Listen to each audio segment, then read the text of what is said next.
highlight if there is any difference in the audit which happens in India and audit that happens in US. If a student writes a paper, he doesn't check himself. It's the teacher who checks whether the paper is right or wrong. So basically, the purpose of audit is same everywhere. In US and all, the fines and the punishment is very on a higher scale. I believe the purpose of audit everywhere in the world is same. And I think that there can be change in methodology, mindset, okay, and systems, but otherwise there is no change.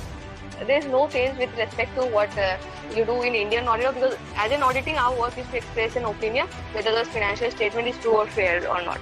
So, in India, people have a tendency to save on the taxes, or they have a tendency to find loopholes in the tax laws or the Companies Act laws as well. So that's why the laws over here are much more stringent compared to the laws over there.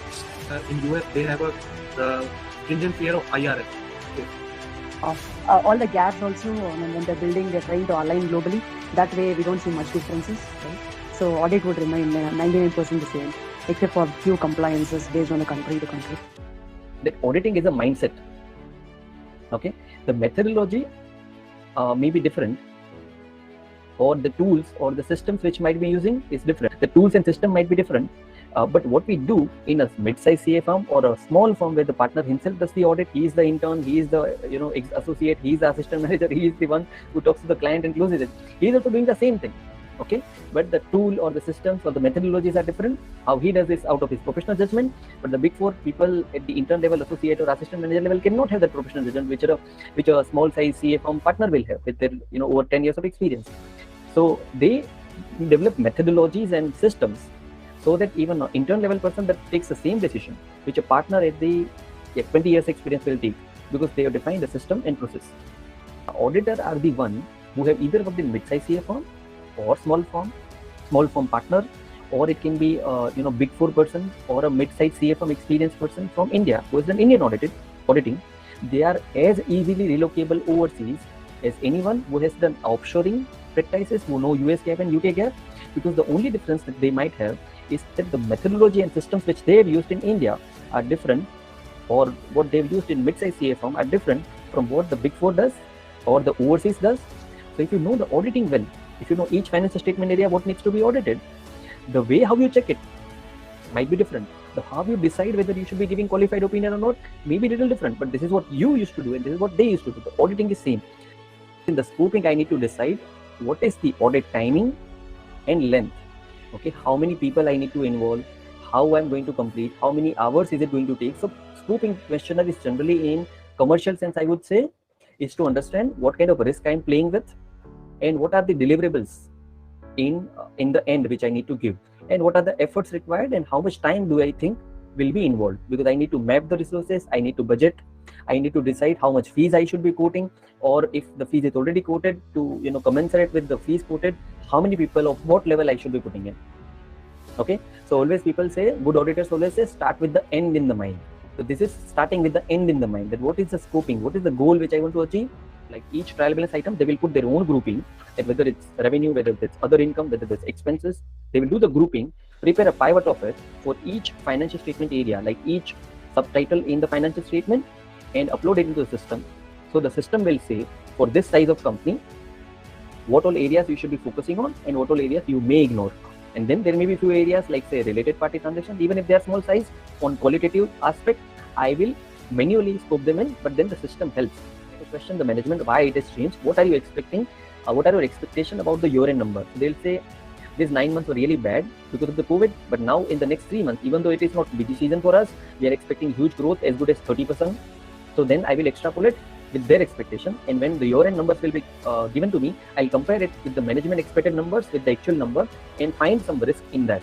I have done substantive testing and I could check that those sales have actually happened. Those sales have gone to them. I could roll out alternative, I could do the alternative procedure to mail them and confirm that they have actually received the goods and they are expecting to pay in next 1 year.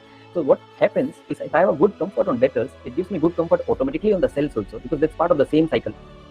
The relevant financial statement areas like cash, sales and debtors into sales or revenue, general audit areas which do not appear anywhere on the financial, but which the auditor generally keeps in mind while they are auditing. Example, it can be system migration, which has happened the last year. Suppose they were using X accounting software, Tally, they have moved to SAP, during the year or as at the year end or at the start of the year, any day in the year. So then the general audit area is having a migration check that has proper migration happen, and that is applicable in all the financial statement area. It can be borrowing, it can be purchases, it can be sell. So it doesn't get reported on the financial statement that the during the year company has shifted from Tally to SAP. But when I'm performing the general audit, when I'm performing any financial statement area, I need to generally keep in mind.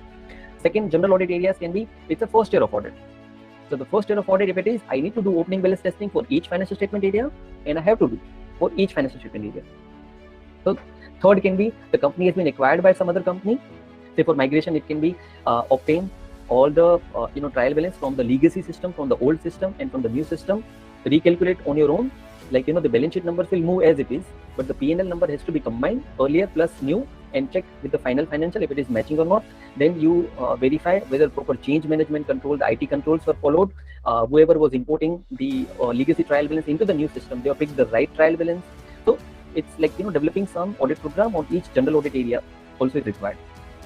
So qualified opinion, adverse opinion, and disclaimer, it's very easy to make. Even an intern level person of a Big 7 audit firm can make out whether anything needs to be qualified or adverse, and it doesn't require any big skills, because that's how they have scientifically developed the whole audit process. Got it signed from them, so that if they're told that they are following FIFO, when valuing the inventory, it is there on the record. When they say that they have taken a technical evaluation or technical certificate from a certified engineer, that the depreciation for fixed asset in building will be claimed over 10 years as compared to 5 years, because the buildings are really strong, okay, and they have got an engineer certificate. It's allowed by the law so far as they have technical evaluation. So those are things which are assumptions, estimates, or some confirmation given to us. We will have every financial statement area, general audit area, and general financial statement area, letter of representation in that. So initial discussion has already happened of all the audit observation. It is not that I'm going to give a surprise. I'll gather up all my queries. I will not share with them. And in the TCWG meeting, I'll say there is one voucher where there is a stamp missing. All the queries and discussions have happened. Only the closing issues on which the management has also given their comments.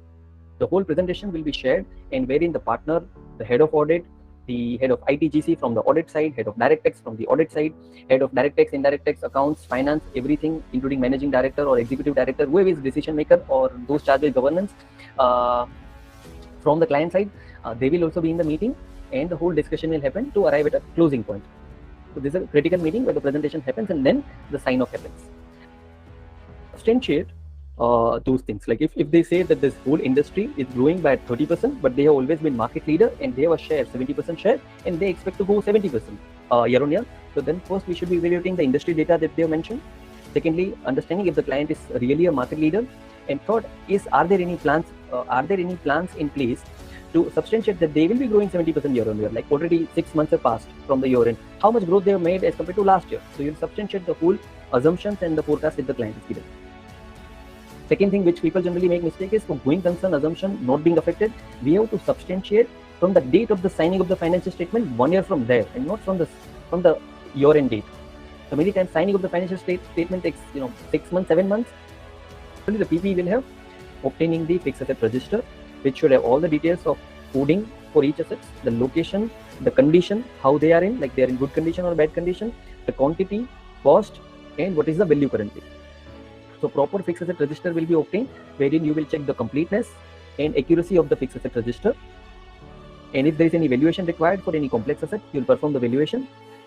Prepaid, accrued expenses, and creditors can be combined. Okay, so can be cash,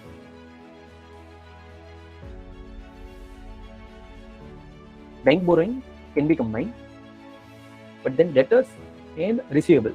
What I generally do is I check the completeness, but whatever sales has happened on 31st of March, which is to be recognized, I have recorded them as a debtor, or whatever billing I have done, whether it has been correctly recorded.